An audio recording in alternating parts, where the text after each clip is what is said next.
Desde muy niño, tuve una fascinación por las matemáticas. Em, Tuve la gran suerte de entrar en contacto con esta cultura soviética, eh, que tuvo mucho, hay muchas cosas criticables sobre eso, pero su cultura científica era algo extraordinario. Y tuve la gran suerte de que un tío me presentara eh, libros de divulgación de matemáticas que fueron hechos en la URSS. Y comencé a leerlos y me parecían fascinantes y bueno, también tuve la suerte de tener un papá que sabía de matemáticas, mi papá era ingeniero civil, me hablaba del tema y mi mamá era psicóloga y se especializó en temas de problemas de aprendizaje. Era una fanática de Jean Piaget, que es pues este teórico de la inteligencia humana, sobre todo pues que estudió cómo se iba formando la concepción del número, la concepción de la cantidad, etcétera. Entonces, pues a mí de niño mi mamá me llevaba yo recuerdo estar haciendo exámenes de inteligencia enfrente de 20 psicólogos mirándome, ¿no? Bueno, me parecía divertido, ¿no? La verdad es que para mí era un juego, ¿no? Ni siquiera me daba cuenta que me estaban midiendo o algo así, ¿no? Entonces, bueno, pues creo que tuve suerte. Suerte y como dices tú, yo creo que eso primero que mencionaste sobre la cultura soviética, yo creo que dentro de todo lo malo pues, que tuvo la civilización durante ese periodo, yo creo que claramente fue un periodo donde la ciencia avanzó muchísimo, ¿no? Probablemente no por la razón correcta, pero sí había como un afán del progreso sea como sea. Y eso probablemente permitió, por ejemplo, el Internet y muchas otras cosas de las que hoy nos beneficiamos, ¿no? Sí, totalmente. Fíjate que bueno, no sé si has visto la serie de Chernobyl, vale muchísimo la pena verla, que te Sí, muestra realmente el lado oscuro de la Unión Soviética, toda esta estructura, eh, esta jerarquía tremenda, este lado del burocratismo y todo esto, ¿no? Eh, y me hubiera gustado que la serie le hiciera un poquito más claro, de justicia al lado científico, que sí se lo hace hasta cierto punto, ¿no? Porque de acuerdo. la que salva todo el rollo Sí, es una científica, ¿no? Y es maravillosa esa parte de la sí, historia, ¿no? Pero sí, efectivamente, algo que sí los caracterizó fue las ganas de educar al pueblo.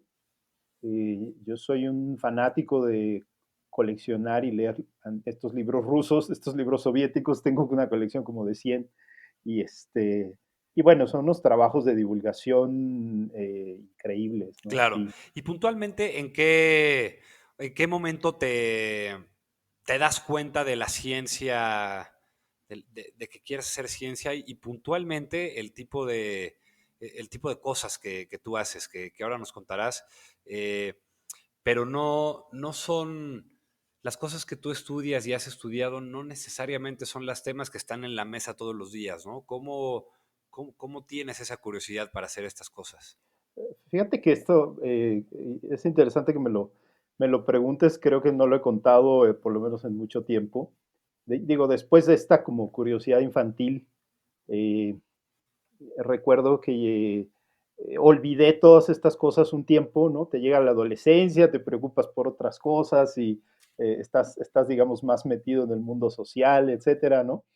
Y entonces recuerdo que me llegó un examen de física y llegó un momento en donde pues, me dedicaba a divertirme y bueno, a lo que hacen los adolescentes, ¿no? Pero me llegó un examen final de física y pues ahí es cuando te enfrentas con la verdad y dices, tengo que pasar, ¿no? No sé cómo le voy a hacer porque bueno, en mi casa yo podía hacer lo que quisiera siempre y cuando pasara, ¿no? Y entonces, Sí, recuerdo que había muchas cosas que no había entendido durante el año y entonces me forcé a entender y estuve buscando libros.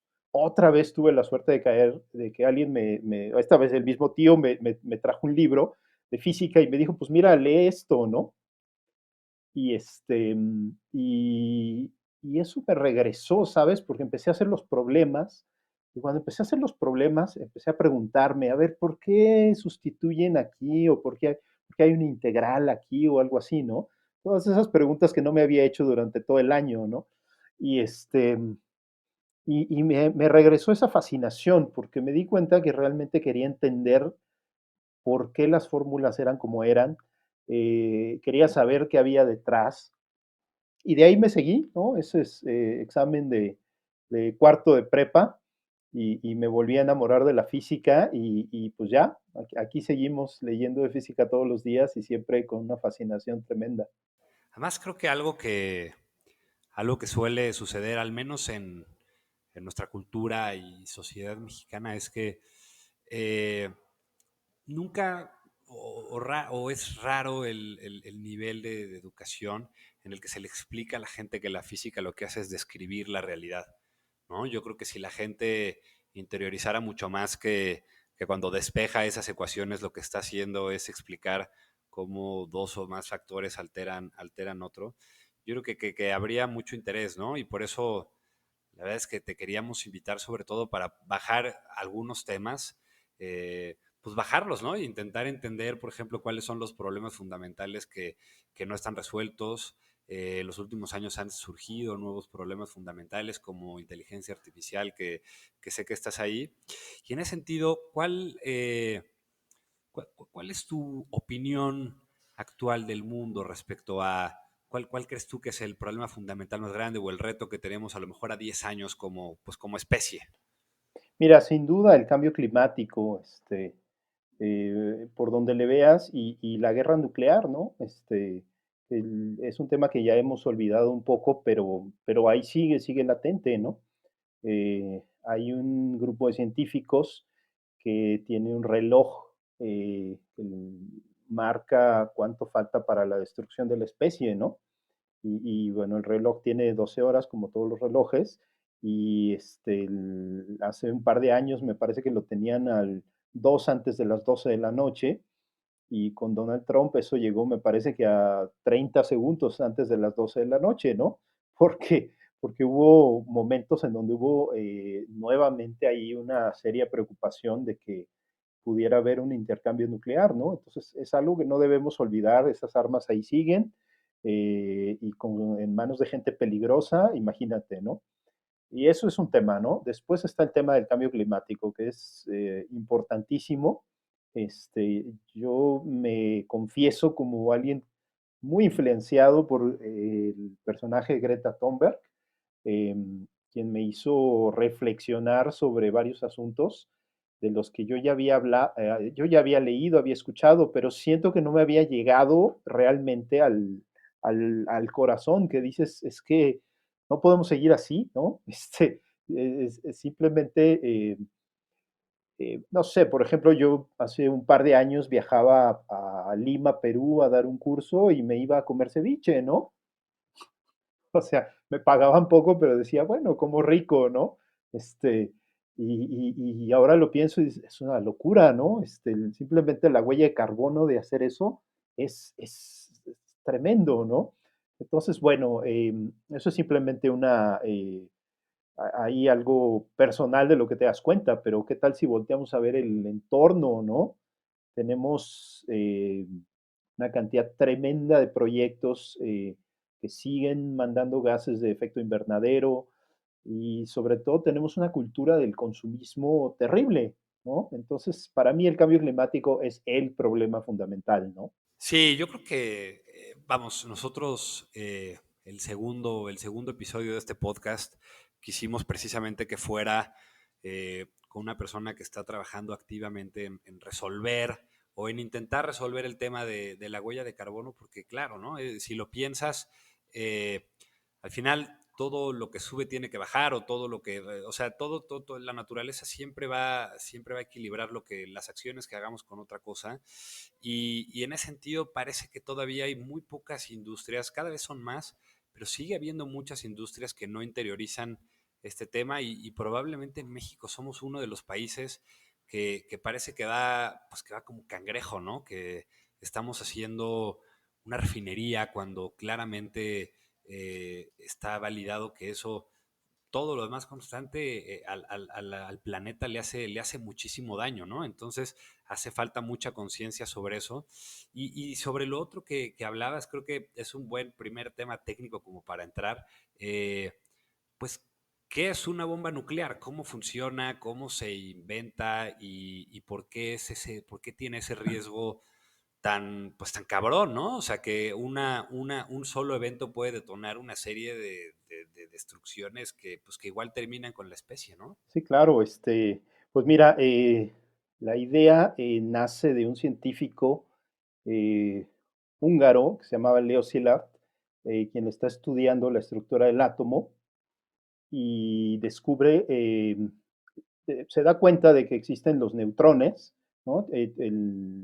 Hablando a grandes rasgos, el átomo está hecho de protones, neutrones, electrones, ¿no? Entonces, los protones y los neutrones están en el núcleo y están alrededor, hay una nube de electrones, ¿no? Y entonces Leo Szilard se da cuenta que dado que hay estas partículas que no tienen carga eléctrica, ellas son capaces de llegar al centro del núcleo y golpearlo y partirlo en pedazos, ¿no? Porque lo que antes de que se descubriera el neutrón, solamente tenías partículas positivas, partículas negativas.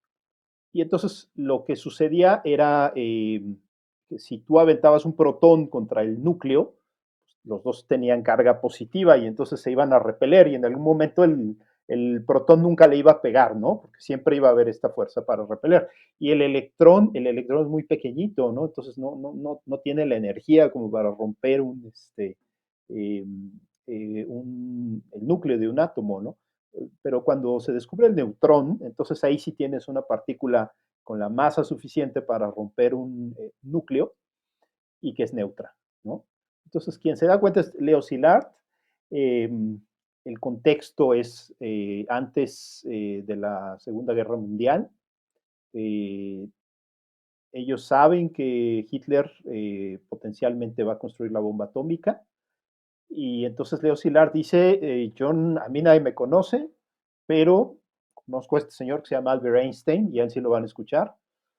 Eh, habla con Einstein, le explica la idea. Obviamente Einstein la entiende, se da cuenta del potencial de eso. Y dados los antecedentes, Einstein había vivido en Alemania justo antes de la Primera Guerra Mundial y él había visto todo este militarismo, esta cosa tan triste de que muchos científicos se dedicaban a construir armas químicas en ese tiempo. Y entonces Einstein toma la decisión más difícil de su vida, yo creo, ¿no? Que es secundar la idea de que se construya la bomba atómica, ¿no? Que después yo creo que él lo cargó ahí durante años porque le dedicó muchísimo tiempo de su vida después a hacer activismo contra las armas atómicas, ¿no? Yo creo que él ha de haber dicho que hice, ¿no? Pero en ese momento era lo correcto, ¿no? Eso es lo más terrible, ¿no? Porque imagínate lo que hubiera sido Hitler con la bomba atómica, o sea, bueno, estaríamos en una pesadilla, ¿no? Si ya de por sí estaríamos en... Entonces, este es el contexto en que se crea, ¿no? Después termina la Segunda Guerra Mundial y lo que sucede es que eh, cuando llegan a invadir Berlín y Alemania se la dividen entre los distintos países que ganaron la Segunda Guerra, Rusia llega primero a los lugares donde estaban los técnicos, a donde se estaba construyendo la bomba del lado alemán, y tiene oportunidad de llevarse muchos secretos de cómo se podía hacer la bomba atómica. Eh, También hay muchos científicos que escapan y logran llegar con los aliados, con los americanos, con los ingleses. Y entonces, de alguna forma, las dos potencias, que es la Unión Soviética y por otro lado Estados Unidos, tienen estos elementos. Estados Unidos ya la había desarrollado, pero Rusia también lo logra.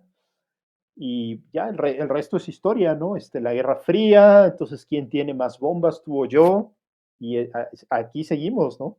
Y en ese sentido de este primer problema fundamental, eh, que además es muy curioso que el contexto es muy similar y después hablaremos de eso al de la inteligencia artificial, ¿no? Había esta como singularidad de que no sabes qué va a pasar después de que se llegue, por ejemplo, a lo que le llaman como Advanced General Intelligence, pues tampoco se sabía muy bien qué iba a pasar cuando se inventara la bomba atómica y entonces de ahí la carrera, ¿no? De decir, oye, pues hay que hacerlo nosotros primero porque el bien y el mal son relativos según a quién, según los ojos de quien lo vea, ¿no? Y entonces lleguemos primero nosotros y un poco marquemos el camino y pues esa fue, esa es como la pena del proyecto Manhattan, ¿no? Que era como un mal necesario. Pero en ese sentido yo creo que hay dos soluciones, ¿no? Que al menos creo que son evidentes. Una es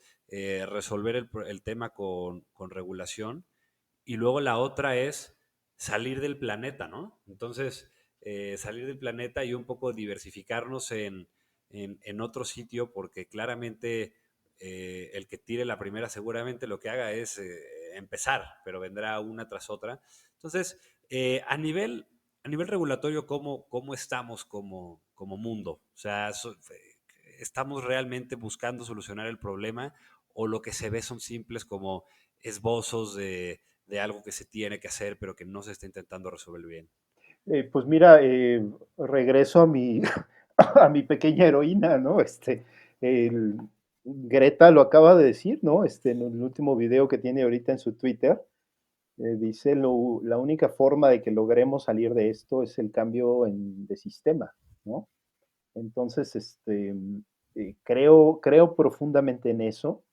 Las soluciones puramente tecnológicas no nos van a sacar del problema, porque si no hay un cambio en cómo funcionan las cosas y sobre todo si no hay un cambio de mentalidad, eh, a lo mejor llegaremos a Marte y lograremos construir una civilización que seguramente terminará autodestruyéndose en algún momento, ¿no?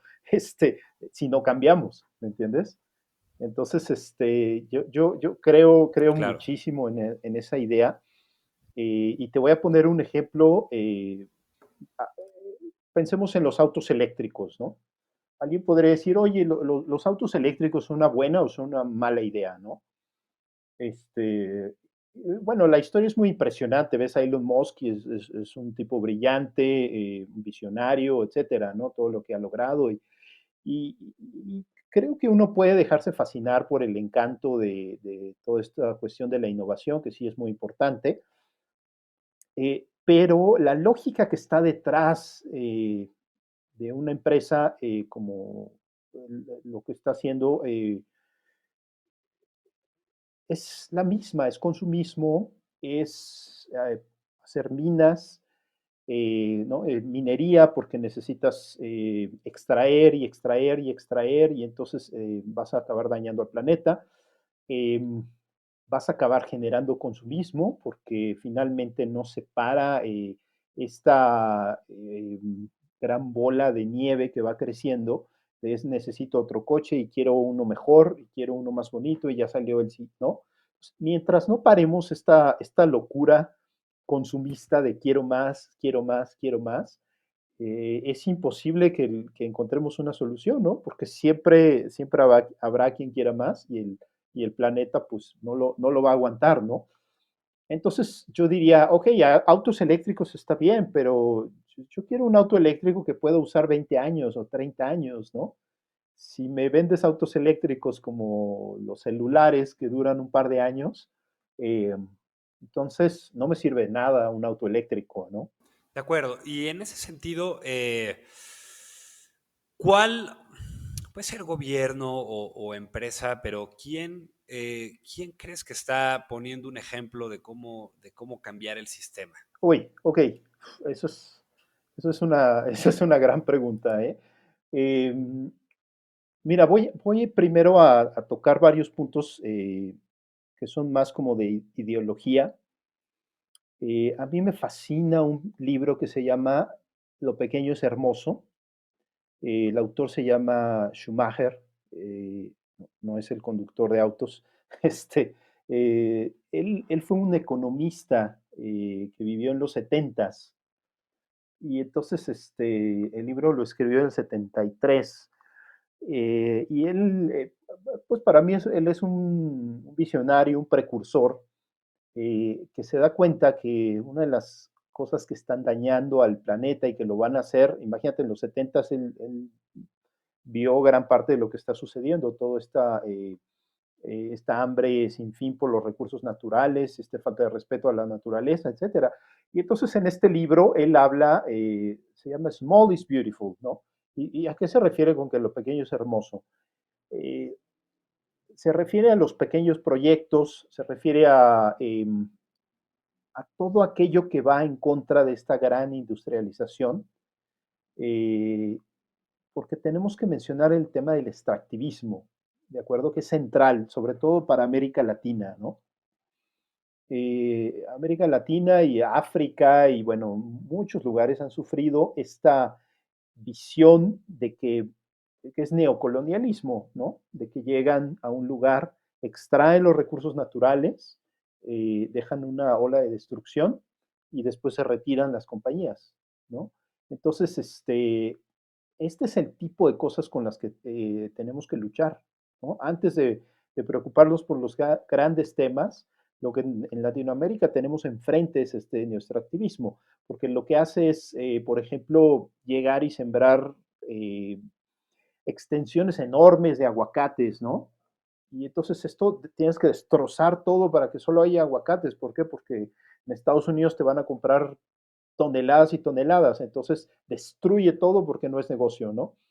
Y entonces esta es la visión extractivista con la que tenemos que luchar, ¿no? Antes de pensar en autos eléctricos, antes de pensar en energías renovables y todo, porque si estos recursos llegan con una visión extractivista, no nos sirven, ¿no? Este, entonces, tenemos que regresar a estos pequeños proyectos, pero de una forma muy organizada, ¿no? Entonces, eh, veía yo hace poco sobre Barcelona, que está experimentando con unas formas de organización vecinales en donde la gente empieza a producir de forma local. Es importantísimo, ¿no? Es comercio orgánico, local y responsable, ¿no? Estos tres principios para mí son fundamentales, ¿no? Entonces, tenemos que regresar en forma masiva a estos proyectos que suceden de forma local, ¿no? Entonces, en la medida que podemos dejar esta forma extractivista Claro. que va de la mano del consumismo y podamos regresar a decir, a ver, no me importa si hay crecimiento económico, lo que me importa es si vamos construyendo redes sociales, si vamos logrando un sistema económico que no sea abusivo con el planeta, que no sea abusivo con las personas, que no utilice agroquímicos, ese tipo de cosas para mí es lo importante, ¿no? Sí, y además yo creo que muchas veces como persona de calle, ¿no? Te preguntas cómo aportar a los problemas fundamentales, o puede ser que te lo preguntes alguna vez por lo menos.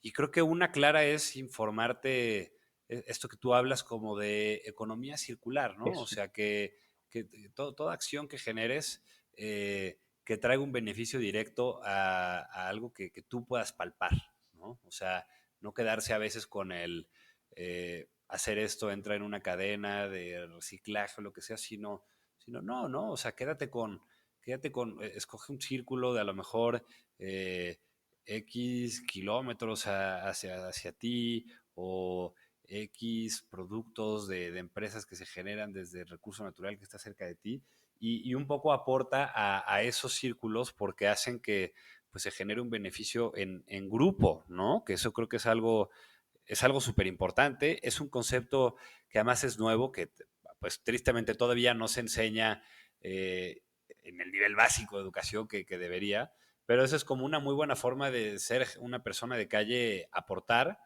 y también votar por políticos que al menos hablen de estos temas, ¿no? Que por lo menos sepan qué es. Si escuchas economía circular, pues da un poco igual el partido, pues apoya a ese personaje porque a lo mejor está proponiendo algo que viene bien, ¿no?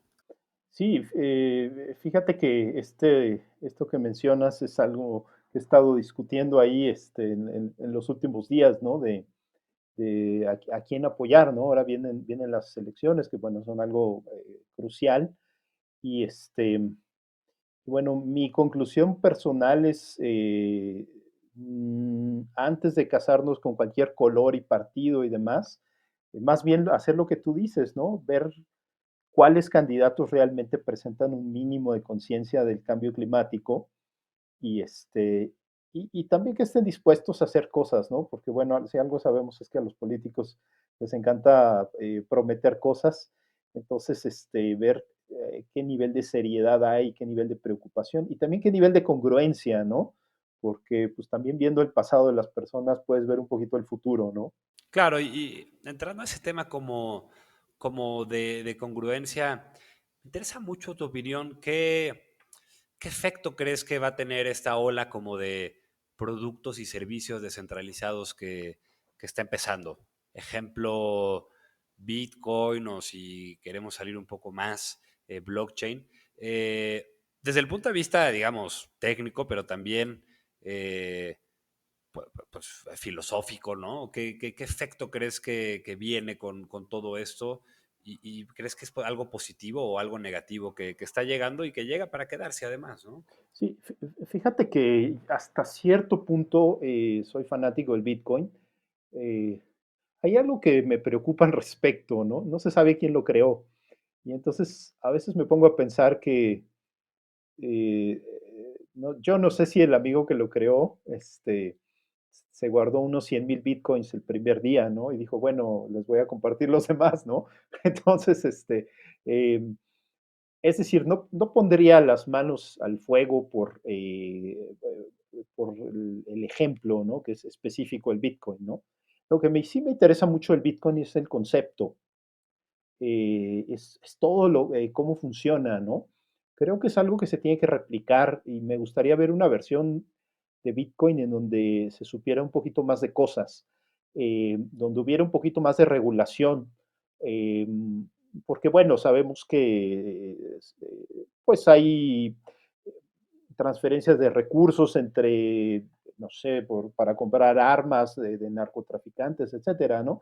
Que de pronto ahí sí sería bueno tener un poquito más de control, ¿no? Pero quitando estos ejemplos negativos, la idea del Bitcoin es fascinante, ¿no?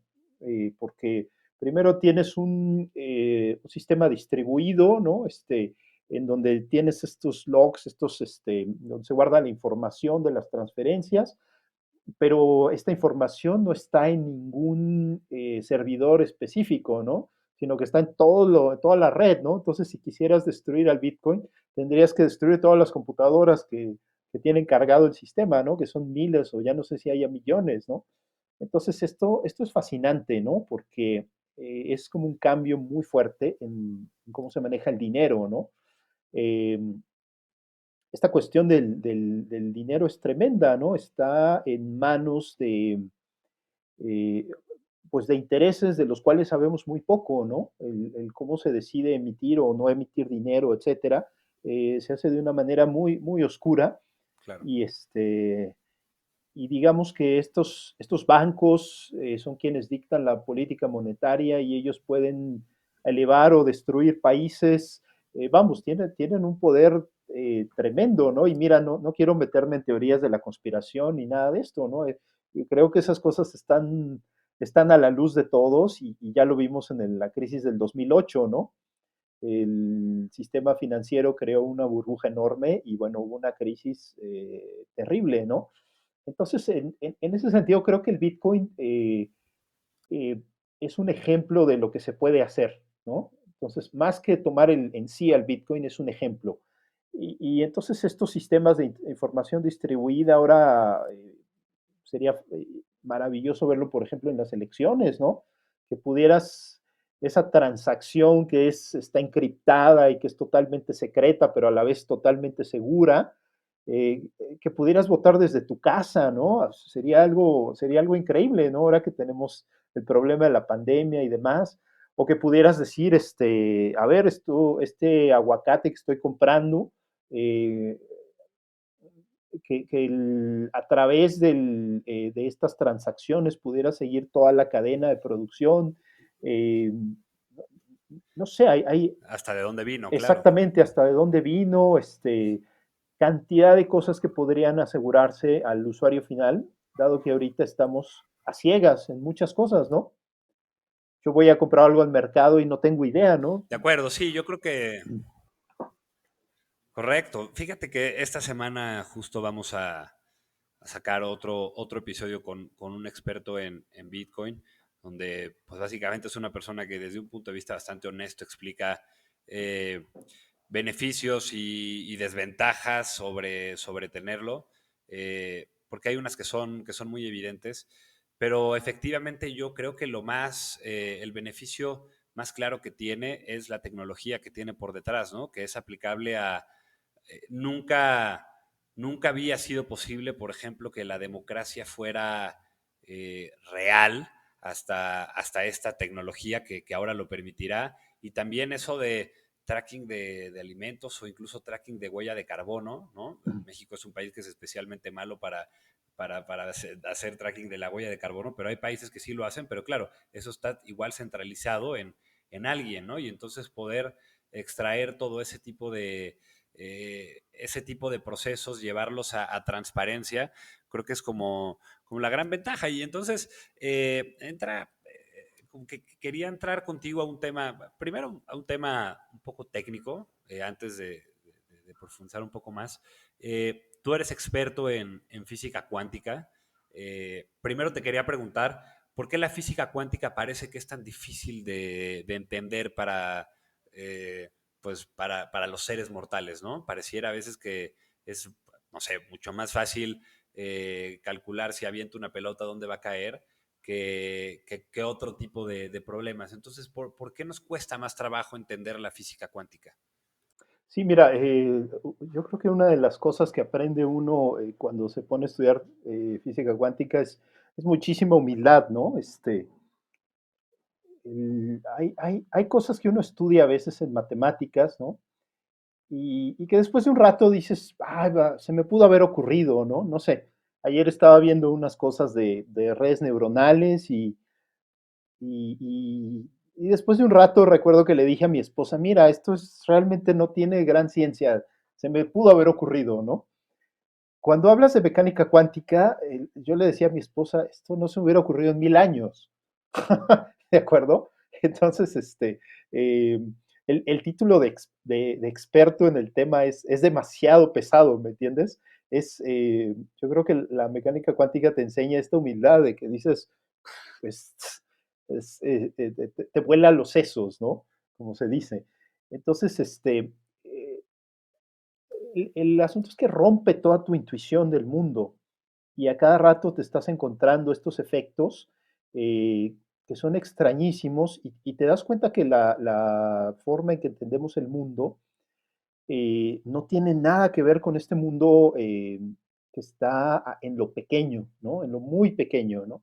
Entonces, para darnos una idea que qué quiero decir con lo muy pequeño. No, o sea, era justo eso. Creo que el gran problema, y ahora podrás tú entrar a explicárnoslo mejor, pero creo que el gran problema es que precisamente como que la física del día a día, la física de secundaria y de prepa, realmente describe las cosas que vemos en el día a día y entonces es fácil a veces interiorizarlas, ¿no? Es fácil entender que, aunque sea un mito que a alguien le cayó una manzana en la cabeza y pensó por qué se cayó, pues bueno, cualquiera podría plantearse ese problema e intentar resolverlo con matemáticas pues más o menos sencillas, pero el problema de este es justo eso, ¿no? Es lo pequeño y el nivel de pequeñez del que estamos hablando, ¿no? Sí, exactamente. Para darnos una idea, pensemos que estemos al pie de una montaña, ¿no? Eh, Como de 1 kilómetro de altura, ¿no? Si tú te vas a la base del Popocatépetl, ¿no? Más o menos lo que tienes encima de ti es una cosa que mide como un kilómetro, ¿no? Que son mil metros, ¿no? De altura. Y entonces ahí tienes algo 1000 veces más grande que tú, ¿no? Y ahora imagínate que agarras un cabello que es a lo mejor una décima de milímetro, ¿de acuerdo? Cabello delgado, ¿no? Entonces, un milímetro son 1000 veces más pequeño que un metro, ¿de acuerdo? Entonces, la distancia en escala entre esa montaña que estás viendo y el cabello es veces, 1000 veces del milímetro, pero dijimos una décima, ¿no? Entonces, tenemos una distancia de 10 millones, ¿no? De veces, ¿no? Este pequeño cabello lo puedo acomodar 10 millones de veces en esa montaña, ¿sí? Eso es lo que si se dice 10 a la 7, ¿no? Porque tiene 7 ceros, ¿de acuerdo? Para Claro. llegar al mundo subatómico tienes que Sí. agarrar ese cabello comparado con la montaña, ¿no? ¿Sí? Tienes que dividirlo o tienes que llegar a la escala de nanómetros, que es 10 a la 9, ¿de acuerdo? Es decir, tienes que dividir un objeto cotidiano no en 10 millones de partes, lo tienes que dividir en 1000 millones de partes, ¿de acuerdo? Entonces, es algo que De acuerdo. de entrada reta tu imaginación, ¿no? Es difícil. Visualízate, Te rompe la te cabeza, rompe por la cabeza, ¿no? supuesto. Visualízate como Ahora, la montaña y entonces puedes imaginar ahí algo 10 millones, 1000 millones de veces más pequeño que tú. Ahí llegas al mundo cuántico, ¿no? ahora, ¿cuáles son esos cambios fundamentales que te encuentras cuando empiezas a medir cosas de esa pequeñez? Me viene a la mente, por ejemplo, la gravedad, creo que es una de las obvias, y vamos, todas las fuerzas fundamentales de la física son muy diferentes a esa escala y ese es principalmente el gran dilema que tiene la física, ¿no? Eh, Bueno, te menciono algunos efectos curiosos, ¿no? De los primeros que aprendí, que me fascinaron, por ejemplo, es el efecto túnel. A nivel clásico, si tú tienes algo como un contenedor, pones algo adentro de este contenedor, la única forma de que escape del contenedor es que tú le des energía para que pueda subir y bajar, ¿no? Y esa energía se la puedo dar por medio de vibraciones, yo puedo poner a vibrar este vaso, entonces el agua que tengo adentro empieza a agarrar energía y de repente me salpico y escapa, ¿no? Bueno, pues cuánticamente yo podría, si estuviera a una escala de 1000 millones de veces menor de la que vivimos, yo podría tener un contenedor hecho de pequeñas moléculas, podría tener unas moléculas adentro, unos átomos, y estos átomos podrían escapar. Y eso es lo que se llama el efecto túnel. Tienes una barrera y sin más, los objetos pueden como mágicamente estar en un lado y aparecer en el otro, ¿no? Y ya de entrada eso es tremendo, ¿no? Eso Sí, destruye toda tu intuición del mundo, es como, ¿no? Parece de ciencia ficción, pues así es el mundo claro. subatómico, ¿no? Y toman- tomando en cuenta eso, o sea, vamos, ha habido grandes científicos en el último siglo que han intentado casar los dos lados de la ciencia, ¿no? Y porque incluso en cabezas como Einstein, ¿no? Que podemos decir, pues tal vez es la cabeza más grande que ha vivido, o bueno, será debatible, pero por lo menos top 10 de grandes cabezas que ha habido, eh, este problema no se pudo resolver, pero sí ha habido grandes científicos que han trabajado en eso y hoy hay varias teorías que intentan explicarlo o que al menos intentan relacionar una u otra. ¿Cuál es la más prometedora de las que hay y cómo funciona? ¿Qué es lo que dice? ¿Cuál es la más prometedora para mí? Ninguna. Bueno, me parece que todavía estamos lejos de entender ese gran reto, pero déjame explicar un poquito en qué consiste o en parte ese reto, ¿no? Sucede que al principio del siglo XX, Einstein abre dos grandes caminos en 1905 que le llaman el año milagroso. Eh, Publica una serie de artículos, ya no recuerdo si son 4 o 5 artículos, y uno de ellos tiene que ver con el efecto fotoeléctrico, otro tiene que ver con la relatividad, me parece que son dos, y después está el que tiene que ver con el efecto browniano. Y entonces, cada uno de estos artículos tiene que ver con cuestiones fundamentales. Primero, el efecto fotoeléctrico lo que hace es mostrar que es posible que llegue una, la luz, le pegue a un metal y libere un electrón. Pero la única forma, eso ya se conocía, pero lo que es increíblemente revolucionario es que Einstein propone que la forma de explicarlo es que la luz se comporta como partícula. Esto ya lo había dicho Newton. El problema es de que se conoce cantidad de fenómenos en donde la luz se comporta como una onda. Entonces, él le plantea uno de estos, parece como un koan zen, de estas tremendas eh, acertijos que le dicen que los maestros zen le dan a sus alumnos, ¿no? En donde tienes que llegar a la conclusión de que un objeto es a la vez onda y partícula, ¿no? Entonces, esto es la primera golpe tremendo ahí, que Einstein le da a todo el conocimiento humano, ¿no? Pero también en otro artículo, a los 26 años, increíblemente, publica un artículo donde habla de la relatividad. Y lo que demuestra es de que el tiempo, el espacio, no son cuestiones absolutas, como lo había dicho Newton, sino que son relativas al observador. Entonces, si tú vas a una velocidad mayor, si eres un observador que se está desplazando a una gran velocidad, vas a observar efectos extraños como la contracción de las longitudes, como la expansión del tiempo, cosas de ese tipo, ¿no? Einstein, 10 años después, él se pasa años tratando de incluir a la gravedad en todo este esquema, ¿no? Que él se pregunta, ok, ya se demostró que el tiempo y el espacio son relativos, pero ¿dónde queda la gravedad? ¿Por qué? ¿Qué sucede si hay un campo gravitatorio? Entonces Einstein tiene lo que él llamaría el pensamiento más feliz de toda su vida, ¿no? En donde un día a él le gustaban mucho estos experimentos pensados, y entonces se imagina alguien que va cayendo en un elevador, ¿no? Imagínate que tú vas cayendo en un elevador a una gran velocidad.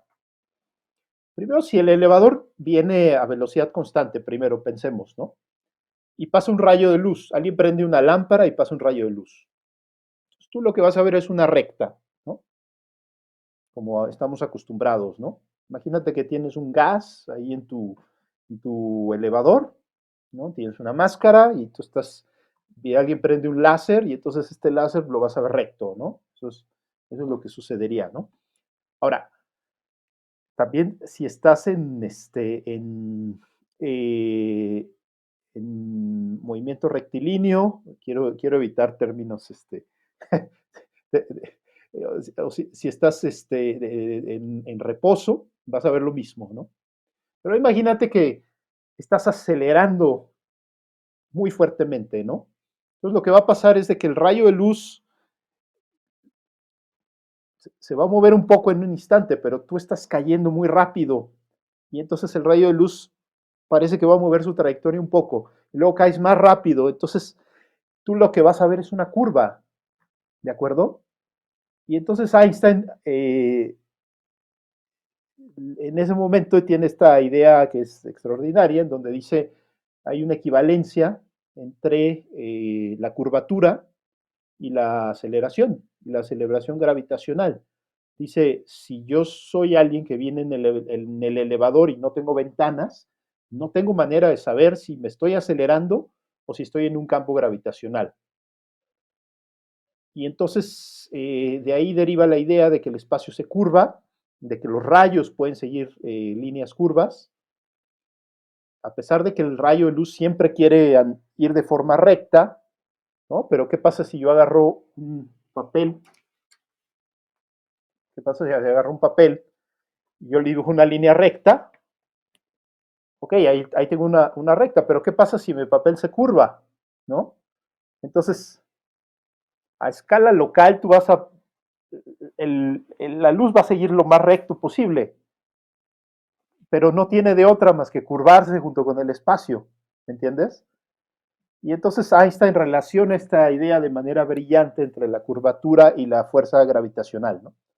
Ok, entonces hasta ahí dices, bueno, está bien, ahí tenemos dos mundos, ¿no? Tenemos el mundo de la relatividad y tenemos el mundo cuántico. Pero a partir de ahí empiezan a surgir una serie de problemas que son tremendos y que como humanidad todavía no hemos podido resolver, ¿no? Te pongo un ejemplo. El experimento más conocido de la física cuántica es el experimento de la doble rendija, ¿no? ¿En qué consiste? Tú tienes una barrera, ¿no? Regresamos a esto. Imagínate que le haces dos rendijas. Bueno, primero le haces una sola rendija, ¿de acuerdo? Del otro lado pones una lámpara. El momento que prendes la lámpara, tú del otro lado pones una pantalla, ¿de acuerdo? Y entonces lo que vas a ver, pues es una luz difuminada, ¿no? Obviamente. En lo que está enfrente de la rendija se va a ver más iluminado y conforme te vas alejando se va a ver más oscuro. ¿Estamos de acuerdo? Y ahora, De acuerdo. ¿qué sucede si abres dos rendijas? Bueno, pues sucede el efecto extraño de que del otro lado, en la pantalla, lo que vas a ver no son dos regiones iluminadas y luego lo demás difuminado, sino que lo que sucede es que tienes un patrón en donde tienes rayas iluminadas, oscuras, iluminadas, oscuras, oscuras, iluminadas, ¿no? Entonces tienes este efecto de difracción, ¿de acuerdo? Y con la luz no había problema, ¿no? Porque de todo el mundo decía, bueno, la luz es una onda y claro que lo puedo entender, ¿no? Este, pero ¿qué sucede cuando Einstein dice, no, es que la luz también es una partícula?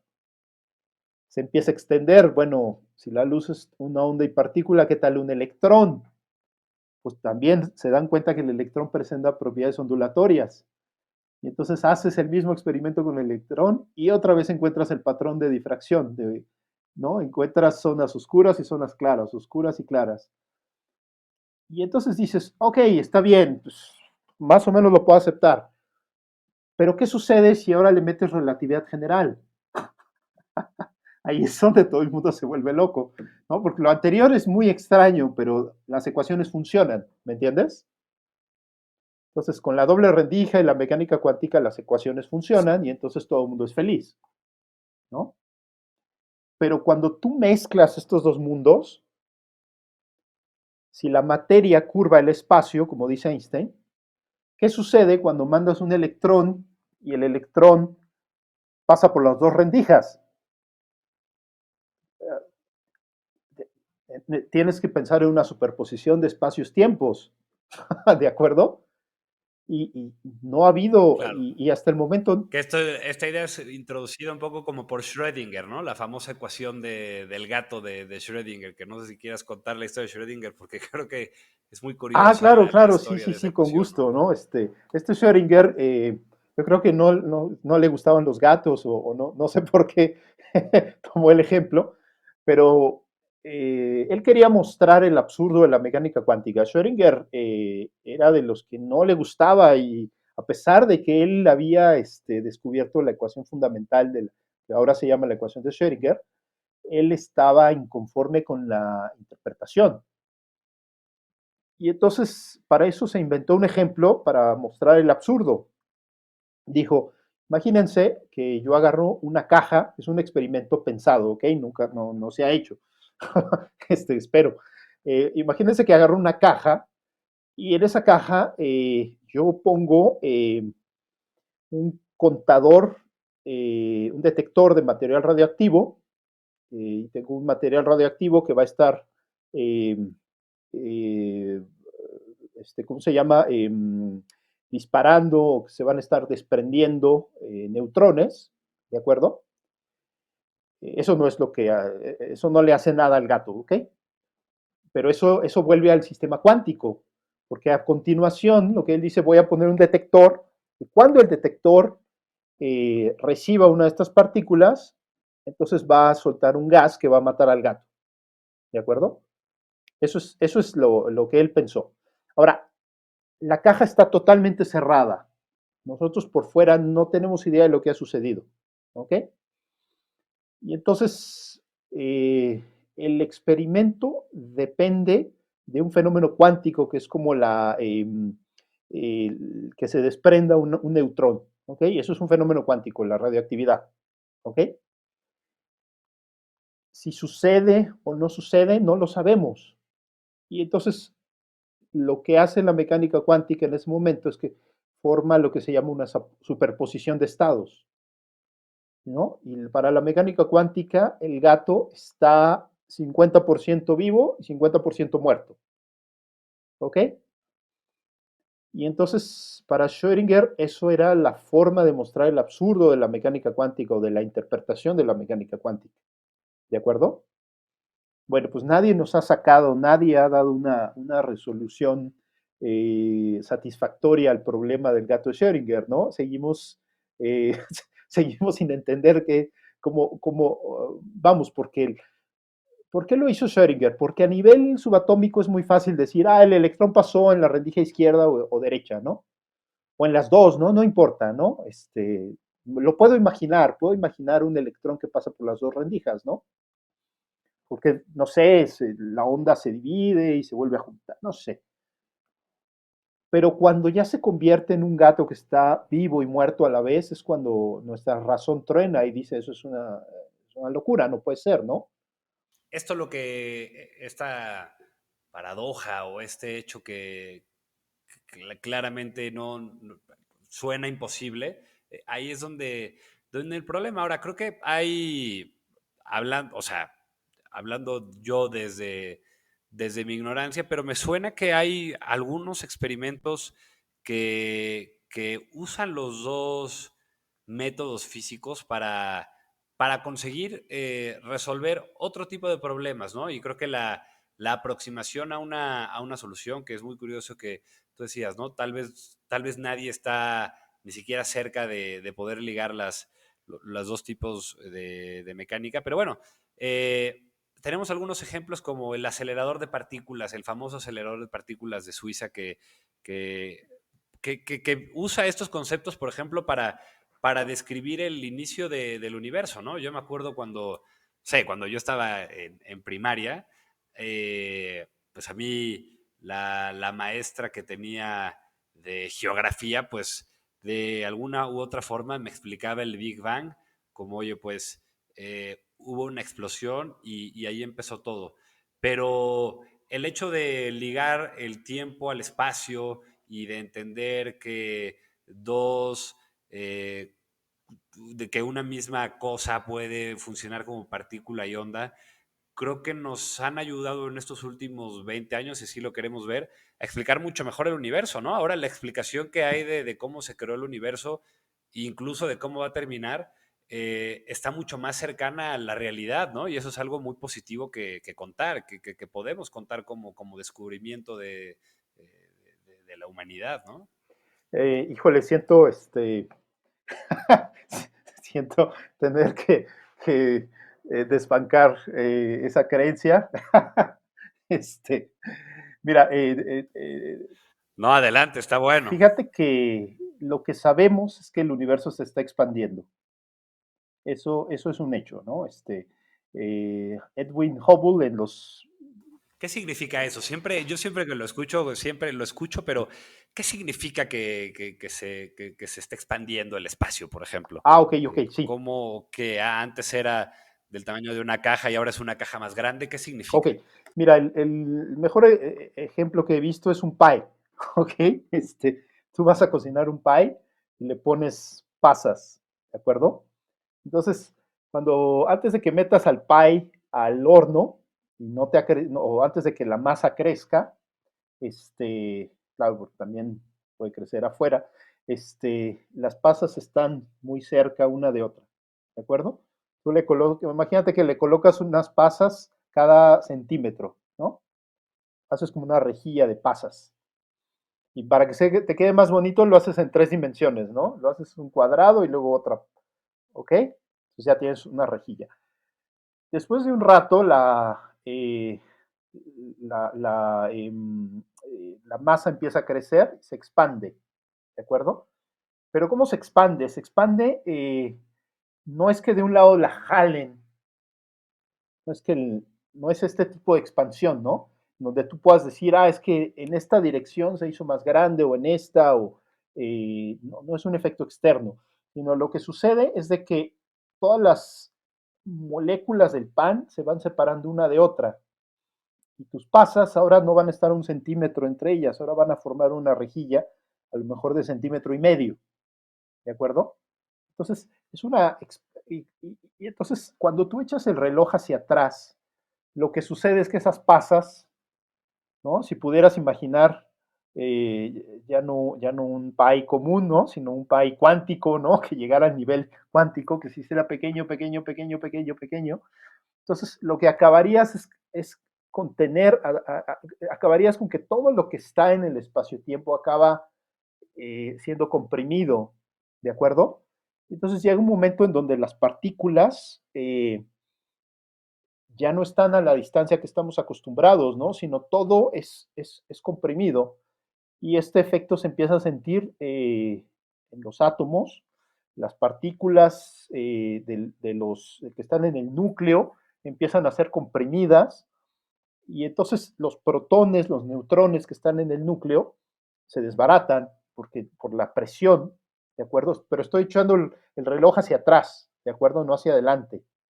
Entonces, si lo veo hacia atrás es como si se comprimiera, ¿no? Si lo echo hacia adelante estoy viendo la expansión del universo, ¿de acuerdo? Entonces, echo el reloj hacia atrás, pero mucho, eh, eh, miles de millones de años, ¿de acuerdo? Entonces llegas a un momento en donde se desbaratan los protones, se desbaratan los neutrones y lo que tienes es un líquido, es un gas de quarks. ¿Qué son los quarks? Son aquellas cosas de las que están hechos los protones y los neutrones, ¿de acuerdo? Y entonces conforme tú vas echando el reloj hacia atrás, te das cuenta que todo está siendo comprimido, pero llega un momento en donde la física que conocemos ya no es capaz de de describir el comportamiento de esas partículas, ¿de acuerdo? Y entonces, si tú te vas al comienzo muy, muy temprano del universo, te das cuenta que simplemente no conocemos la física que operaba. Y entonces, el hablar de que entendemos la creación del universo y todo, bueno, es falso, ¿no? Conocemos, podemos explicar lo que sucedió instantes después, ¿no?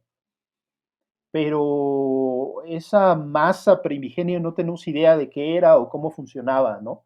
Ni cuánto duró o si venía de un universo anterior. Entonces, lo que hay al principio del universo es un gran signo de interrogación, no tenemos idea, ¿no? Podemos decir lo que pasó instantes después y a partir de ahí, ¿no?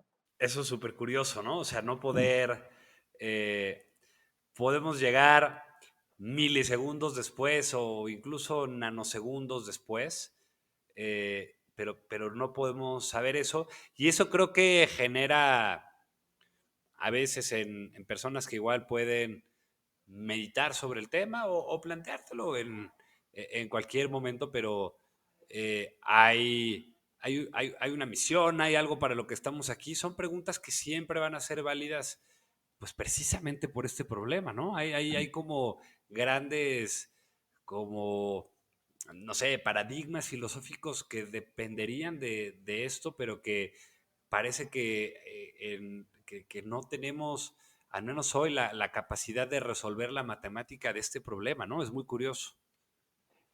¿Te refieres a si el universo y lo que existe tiene alguna razón de ser, algo así? Claro, porque pues, yo al menos cuando pienso en esto, siempre, vamos, digamos, eh, cultura historia, siempre existió la figura del creador, ¿no? De hecho, en el libro de Sapiens de Yuval, que me gusta mucho, él habla de cómo somos una civilización que ha planteado su historia con mitos, ¿no? Siempre eh, intenta explicar un problema y entonces pues generamos un mito por detrás de eso para intentar comprenderlo. Eh, y en el caso de la creación del universo, pues la típica, la que tiene millones de años desde que existimos como especie, es la de hay un creador, ¿no? Y aunque a lo mejor esa probablemente ahora es de las más fáciles de rechazar, tampoco estamos cerca de tener muy claro, por ejemplo, si hay un multiverso, que si quieres ahora puedes explicar qué significaría ese concepto, o, o si simplemente el tiempo es una línea, vamos, una dimensión como puede ser la altura, que tuvo un cero, ¿no? Esas son como grandes dudas que tenemos y que se quieren resolver, pero parece que no tenemos esa capacidad, al menos todavía, ¿no? Híjole, pues sí, sí, sí, eh, nos falta muchísimo. Como te decía, si algo aprende uno al estudiar estas cosas es humildad. Este, Mira, te puedo decir mi visión personal, ¿no? Y es importante aquí aclarar que lo que describí antes es ciencia, ah, eh, que se ha creado con un trabajo de la especie tremendo, ¿no? Que ha durado cientos, miles de años, ¿no? De entender cada vez mejor y mejor, ¿no? Pero bueno, a partir de aquí te puedo decir mi visión personal, ¿no? Porque entramos al terreno eh, de más especulación. Eh, Sí, y además yo creo que es súper interesante, súper rápido, porque como paréntesis, tú eres una persona que tiene un perfil muy curioso porque inició su vida como científico, pero después hiciste un doctorado en filosofía, ¿no? Entonces me imagino que estas dudas que igual te puedo decir yo como persona de calle son dudas que tú te planteaste, incluso teniendo las armas de la ciencia por detrás. Mira, Hubo que estudiar filosofía para intentar comprenderlo mira, mejor, ¿no? te voy a corregir un poquito eso. Lo que pasa es que en Inglaterra el título que recibes en el doctorado es Doctor of Philosophy. Pero curiosamente, Ok. eso se lo dan a todo el mundo, ¿no? Porque antes había esta visión como de la filosofía natural. Ok, Y interesante. entonces mi doctorado fue específicamente en cuestiones de física matemática, ¿no? Aunque es cierto, el título haría pensar que estudié Ok. filosofía, pero no es así, ¿no? Pero digo, sin embargo, uno no puede evitar aprender del tema. No soy para nada un experto en filosofía, eh, pero lo que sí puedo decirte es mi visión eh, del tema de por qué estamos aquí y bueno, pues cuál es la razón de ser de esto, ¿no? Este, Primero yo diría que Venga, hagámoslo. sí, sí, sí, me gustaría citar aquí a uno de mis héroes, que es Alan Watts, que comencé a leer desde hace bastantes años. Este, no sé si lo conozcas, a todo el mundo le recomiendo leer a Alan Watts, es fascinante. Y él decía, Alan Watts decía, cuando estoy con los creyentes me vuelvo ateo, cuando estoy con los ateos soy creyente. ¿No? Le gustaba mucho jugar con este tipo de cosas, sobre todo con las ideas preconcebidas, ¿no? Entonces, creo que me sitúo un poquito en esa frontera, ¿no? Cuando alguien me habla del creador, siempre digo, ¿de qué estás hablando? ¿De cuál concepción, no?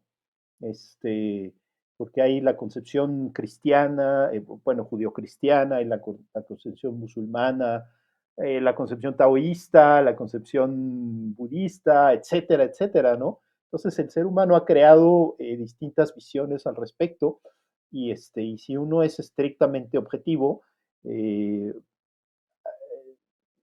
no habría que favorecer en principio a ninguna, ¿no? Simplemente han sido distintas formas de ver lo mismo, ¿no? Y entonces, me gusta también mucho Joseph Campbell. Campbell hablaba de que el ser humano se maneja a través de metáforas. Y él habló muchísimo de la mitología, ¿no? Era el tema de Joseph Campbell. Ahorita que dijiste mitología, me quedé pensando que la ciencia también tiene sus mitos y tiene su mitología, tiene sus metáforas, ¿no? Una de ellas es el concepto de partícula, ¿de acuerdo? En física cuántica todo el mundo se la pasa hablando de partículas, pero adivina qué, nadie entiende lo que es una partícula, ¿no? Es algo tremendo, ¿no? Cuando te pones a ver, le preguntas a un físico cuántico como, no sé, como Steven Weinberg, un teórico extraordinario, premio Nobel, dice, no, pues una partícula es una representación del grupo de Lorentz, o sea, te da una concepción matemática avanzadísima, pero acaba aceptando que eso pues son unas propiedades de la partícula, ¿no? Pero nadie sabe a ciencia cierta qué es una partícula, ¿no? Y entonces lo que tienes que tomar en vez de esa concepción sólida que no existe, tienes que tomar una metáfora, ¿no? Y eso se parece mucho a los mitos, mucho a los mitos. Creemos que estamos por encima de eso, ¿no? Antes decían que los ángeles estaban moviendo a los planetas y demás, y ahora decimos, bueno, es la fuerza de gravedad y el espacio-tiempo, pero es otra forma de mito, porque finalmente son cosas que no alcanzamos a entender bien. Tal vez la única diferencia es que ahora tenemos ecuaciones y podemos hacer cuestiones muy precisas, pero la naturaleza última de las cosas seguimos sin entenderla, ¿no? Claro, te quiero hacer una pregunta que yo me la hago siempre y a veces veo videos en YouTube cuando sale algo del tema. ¿Las matemáticas son descubiertas o Uy, inventadas excelente pregunta.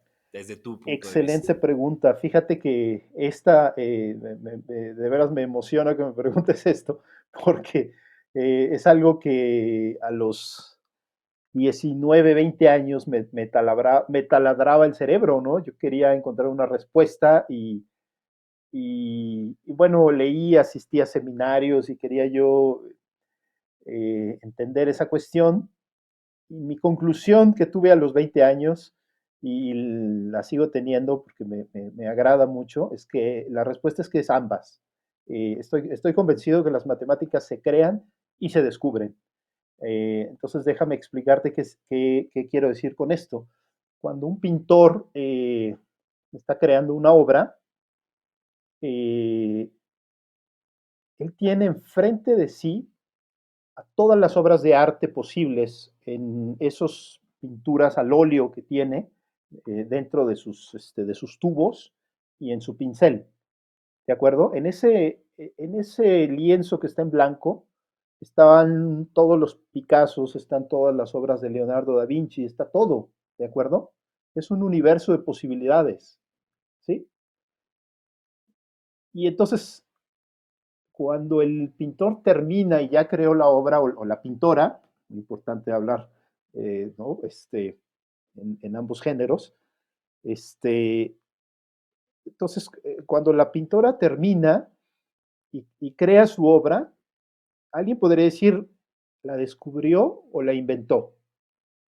En cierta forma la descubrió porque estaba potencialmente en esos pinceles, estaba potencialmente en los tubos de las pinturas al óleo, ¿cierto? Y entonces las De matemáticas, acuerdo. sí, sí, sí. No, no, de acuerdo, de acuerdo. Sigue, sigue. Sí, pues entonces lo que está haciendo él o la pintora es entrar en ese universo de posibilidades y en las matemáticas sucede lo mismo. Estás entrando a un universo tremendo de posibilidades y lo que hace una científica es tomar una de esas posibilidades y bajarla a la realidad, que es justamente lo que hace un pintor. Y creo que, o sea, algo, algo conectado a esto que es bien interesante plantearnos como especie es que al final a mí me da a veces mucha risa o si no risa, al menos me parece curioso que la gente invierte a veces mucho tiempo en pensar en aliens, ovnis, etcétera, concepto que sea similar a eso, porque realmente nosotros tenemos la oportunidad de haber descubierto o inventado las matemáticas, pero nosotros sí tenemos una forma de, o sea, si le queremos poner como una misión a la especie, la misión puede ser claramente el conocimiento porque de lo único que estamos seguros es que no estamos seguros si hay alguien más, ¿no? Y por lo tanto podemos asumir nosotros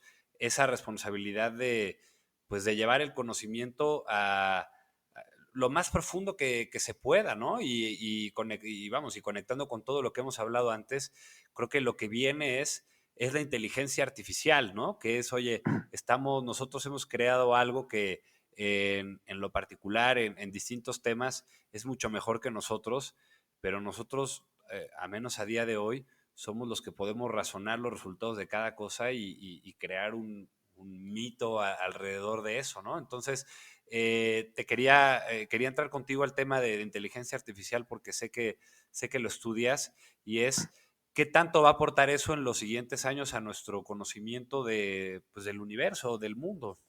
Claro, mira, vuelvo a una de mis referencias importantes, Alan Watts.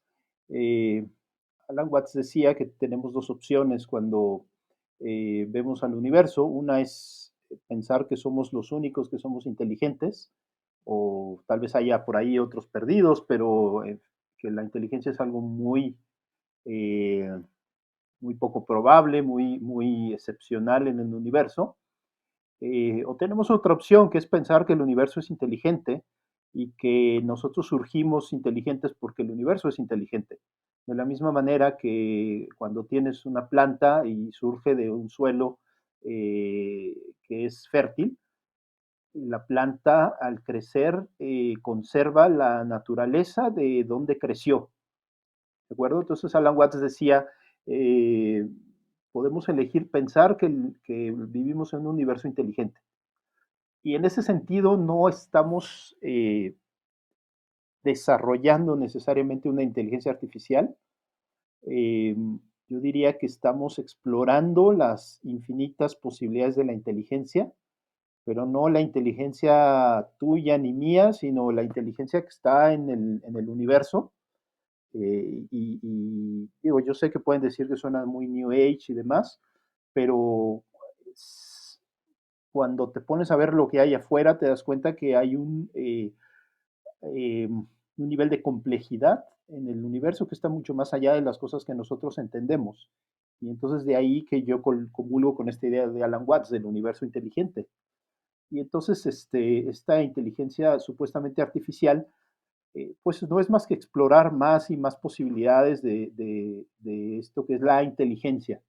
¿Cómo funciona la inteligencia artificial? ¿Cuál es o sea, yo creo que es un término que cada vez escuchamos más, eh, cada vez escucharemos más, porque hay, pues, las grandes empresas del mundo, eh, las que eran hace 20 años no son las que son hoy.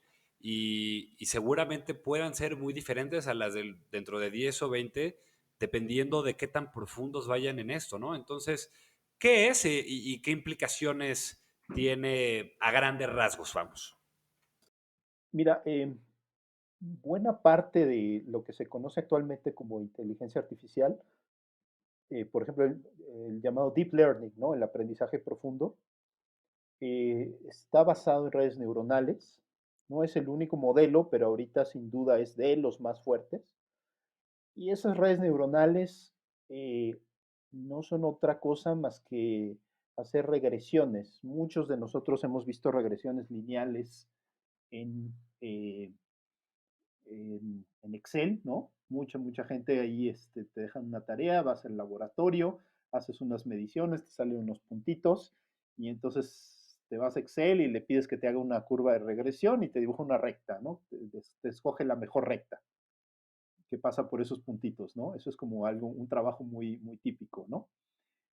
Bueno, pues lo que sucede con las redes Sí, neuronales es lo mismo, la diferencia es que tienes espacios de miles de dimensiones, donde estás considerando miles de posibles parámetros, ¿no? Entonces podrías pensar en un espacio de 20.000 dimensiones, en donde tienes que encontrar una curva complejísima que conforme se va doblando, deja los puntos que corresponden a gatos y los separa de los puntos que corresponden a perros, ¿de acuerdo? ¿A qué me refiero? Imagínate que ves una fotografía en que son 25 por 25 píxeles, ¿no? Y esa fotografía puede ser de un gato o de un perro, por ejemplo, ¿no? Entonces tú quieres entrenar a tu red neuronal para que distinga gatos de perros. Bueno, pues 25 por 25 te da 625.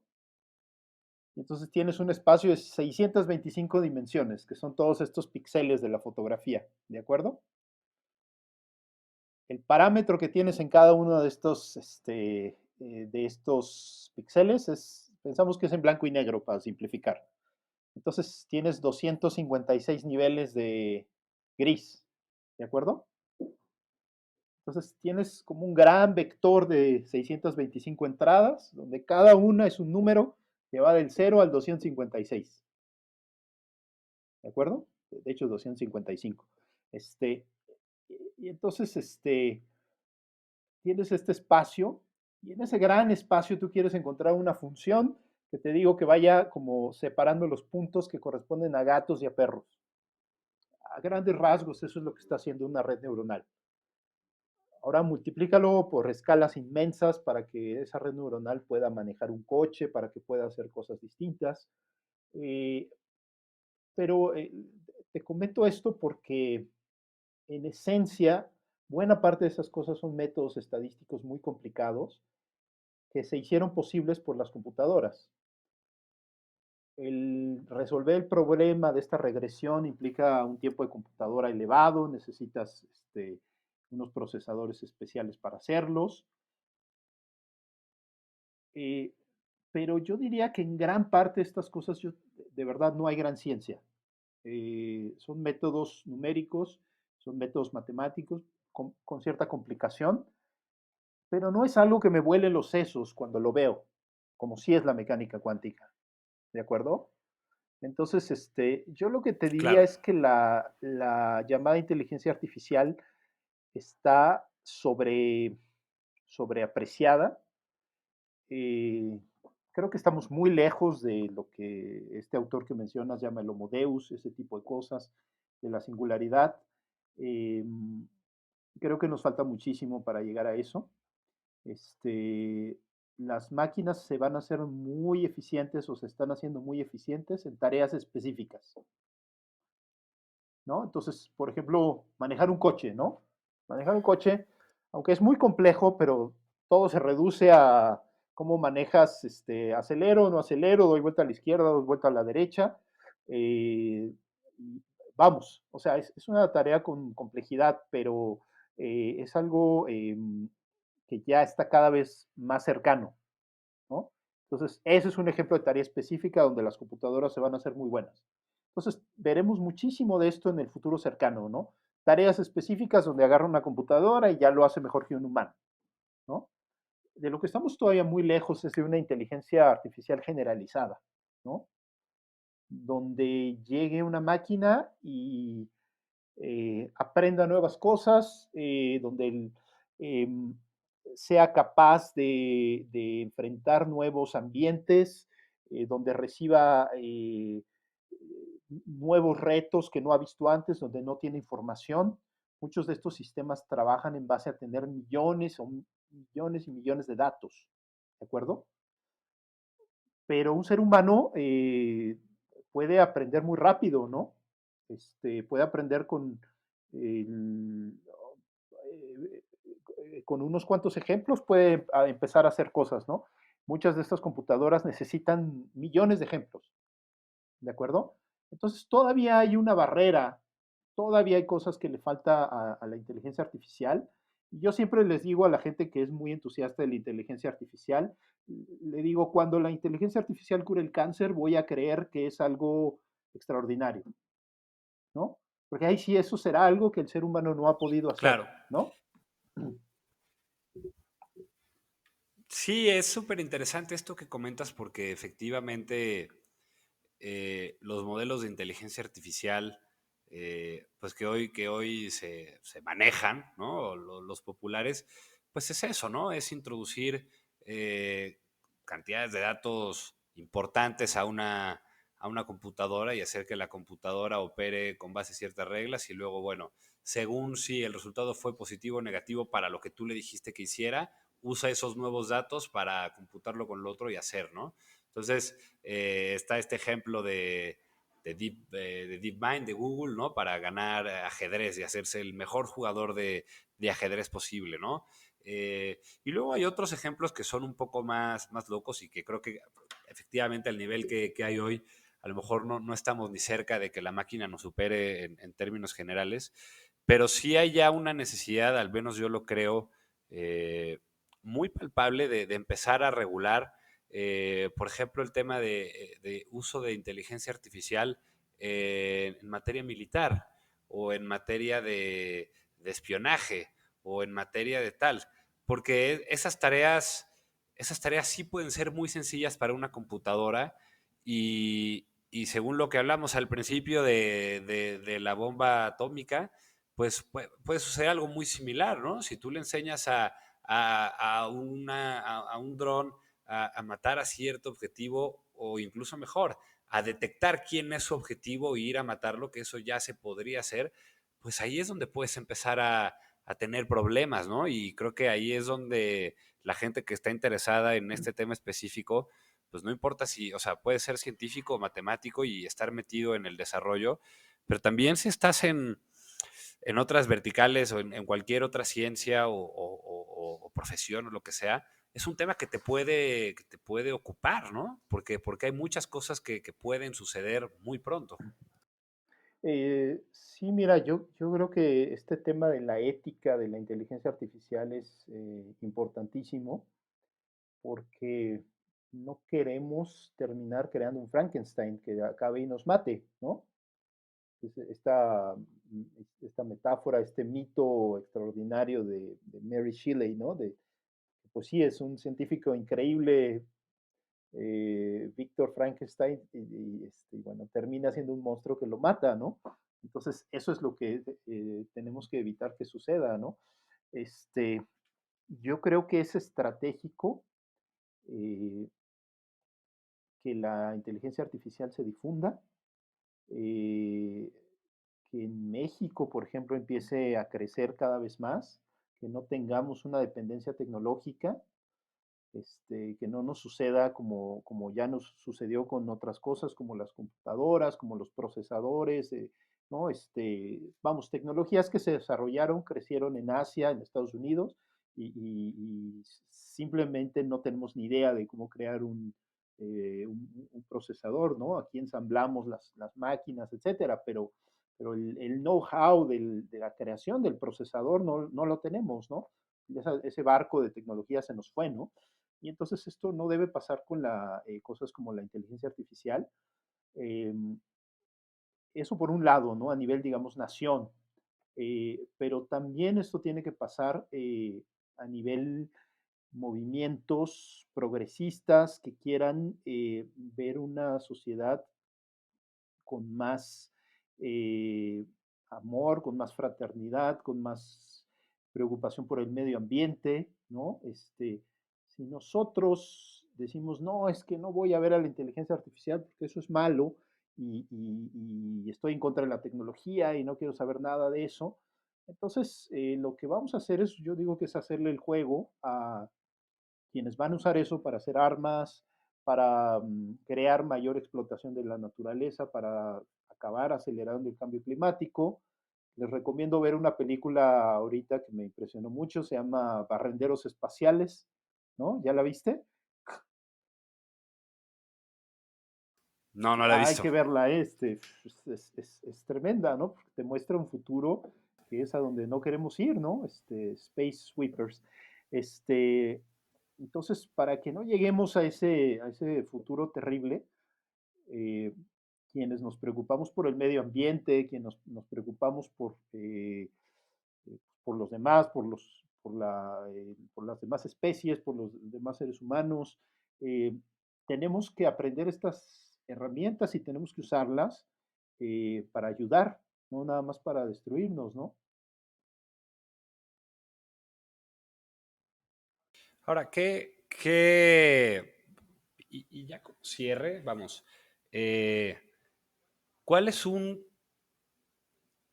mensaje positivo o un buen mensaje desde la comunidad científica hacia la gente de calle que puede ser, interésense en este tema, entren a opinar sobre esto, lean sobre esto? ¿Qué tenemos que hacer? Porque a mí me gusta muchísimo ser una persona optimista, pero igual soy muy consciente de que hay problemas fundamentales de la especie y que la globalización lo único que hizo fue acelerar, o necesitamos acelerar, nuestra prisa por resolver ciertos problemas, ¿no? Entonces, ¿qué deberíamos estar haciendo los demás? Pues mira, lo que me da esperanza para el futuro, pues es la gente como tú, ¿no? La gente que está en el movimiento, también en la gente que está en el movimiento Fridays for Future, ¿no?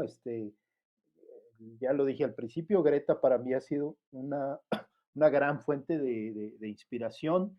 Este, Cuando veo a la gente, y en especial a la gente joven, interesándose por el medio ambiente, por el cambio climático, por cambiar el sistema de explotación de la naturaleza y de los demás especies y de los demás seres humanos, pues eso es lo que me da ánimo para el futuro, ¿no? Entonces, la esperanza es eso y que aprendamos y que logremos controlar la tecnología, ¿no? Y que no acabemos con Frankenstein.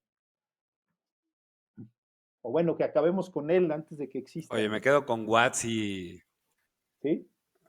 claro, intentar, a ver, una, algo que me gusta mucho es como la ley de Murphy, ¿no? Que si puede pasar, seguramente va a pasar, así que lo mejor que podemos hacer es, ni siquiera prevenir, es simplemente prepararse para cuando pase, y eso puede ser desde regulación, desde conciencia social o lo que sea.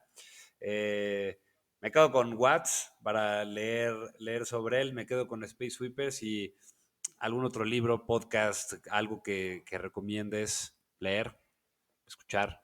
Bueno, yo creo que es muy importante informarse sobre el maltrato a la naturaleza, sobre lo que hace la minería a cielo abierto, que está destrozando al planeta, informarse sobre ese tipo de cosas, pero también informarse sobre los movimientos que están tratando de parar la explotación y sumarse a ellos, ¿no? Al que más les guste.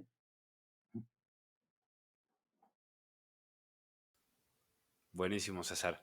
Pues te agradezco muchísimo, muchísimo el tiempo. Hay muchos otros temas que podemos platicar, así que seguramente podamos tenerte pronto y te agradezco muchísimo que hayas estado con nosotros. Pues muchas gracias a ti, ha sido un placer platicar de todas estas cosas.